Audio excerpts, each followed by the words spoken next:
حدیث میں آتا ہے، ارشاد ہے مدنی کریم صلی اللہ علیہ وسلم کا کہ بعض لوگ اللہ کی زمین پہ چلتے ہیں، بعض لوگ اللہ کی زمین پہ چلتے ہیں اور زمین اللہ سے یہ اجازت مانگتی ہے، پروردگار اگر اجازت ہو میں اس کو نگل جاؤں، میں نہیں چاہتی کہ اس کے منحوس قدم مجھ پہ پڑتے رہیں، اجازت ملے میں اس کو لقمہ بنا کر کے نگل جاؤں، اس کو زمین کی تہ میں لے آؤں۔ اور ایک اور ارشاد ہے حضور کریم صلی اللہ علیہ وسلم کا، یوں فرمایا کہ جب قوم کے اندر 3 چیزیں ہو جائیں، جب کسی قوم میں 3 عادتیں، 3 خصلتیں، 3 برائیاں پیدا ہو جائیں تو سرکار مدینہ صلی اللہ علیہ وسلم نے فرمایا وہ قوم پھر زمین کے اوپر بسنے کے لائق نہیں رہتی، اس قوم کو زمین کے اندر غرق ہو جانا چاہیے۔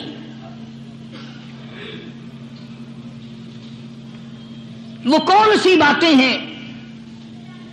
ارشاد فرمایا محمد عربی صلی اللہ علیہ وسلم نے کہ پہلی بات تو ان کی یہ ہے کہ جب قوم کے امیر لوگ، غنی لوگ، مالدار لوگ بخیل ہو جائیں، اللہ تعالیٰ نے جو ان کو سرمایہ دیا ہے، رب العالمین نے جو ان کو پیسہ اور دولت دی ہے، اس میں کسی غریب کا وہ حصہ ہی نہ رکھیں۔ چنانچہ آج آپ دیکھ لیں فالتو لاکھوں روپیہ لگ جائے گا، لیکن کسی بیوہ کے گھر 1 سیر آٹا دینا، کسی یتیم کے سر پہ ہاتھ پھیرتا ہوا امیر آدمی شرماتا ہے کبھی میرے ہاتھ کی ہتھیلی نہ گھس جائے۔ حالانکہ ارشاد فرمایا مدنی کریم صلی اللہ تعالی علیہ وسلم نے بعد وقت ایسا قبولیت کا ہوتا ہے جو آدمی یتیم کے سر پہ ہاتھ پھیر دے محبت کے ساتھ، یہ بچہ یتیم ہے، اس کا لاڈ اجڑ گیا، اس کا مان اجڑ گیا، اس کا ابا رخصت ہو گیا، اس کو گود میں بٹھا کر پوچھنے والا چلا گیا بیٹا تو کیا چیز کھاوے گا؟ حضور کریم صلی اللہ تعالی علیہ وسلم نے فرمایا جب یتیم کے سر پہ آدمی محبت کے ساتھ، شفقت کے ساتھ ہاتھ پھیرتا ہے، اللہ پاک یوں فرماتا ہے مجھے اپنی کبریائی کی قسم جتنے بال اس کے ہاتھ کے نیچے آ جاتے ہیں اتنی نیکیاں ہاتھ پھیرنے والے کے نام اعمال میں لکھ دی جاتی ہے۔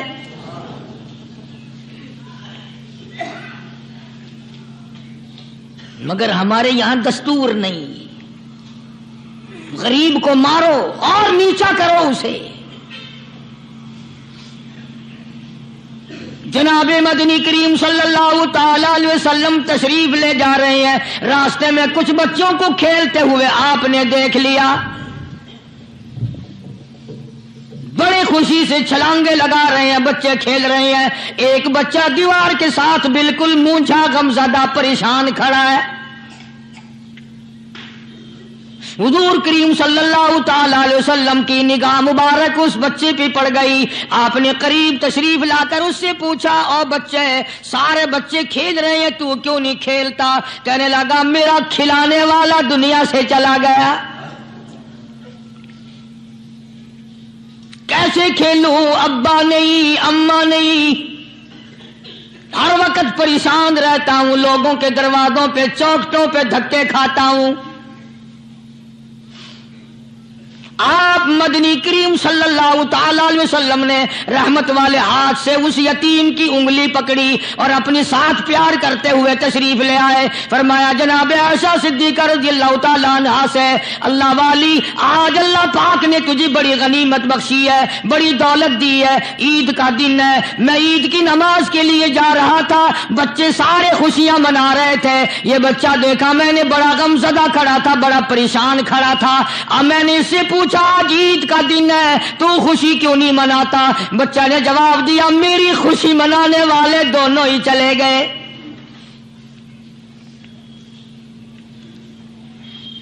آج اللہ نے یہ موقع بخشا ہے، اسے نہلا دھلا، اس کو نئے کپڑے پہنا،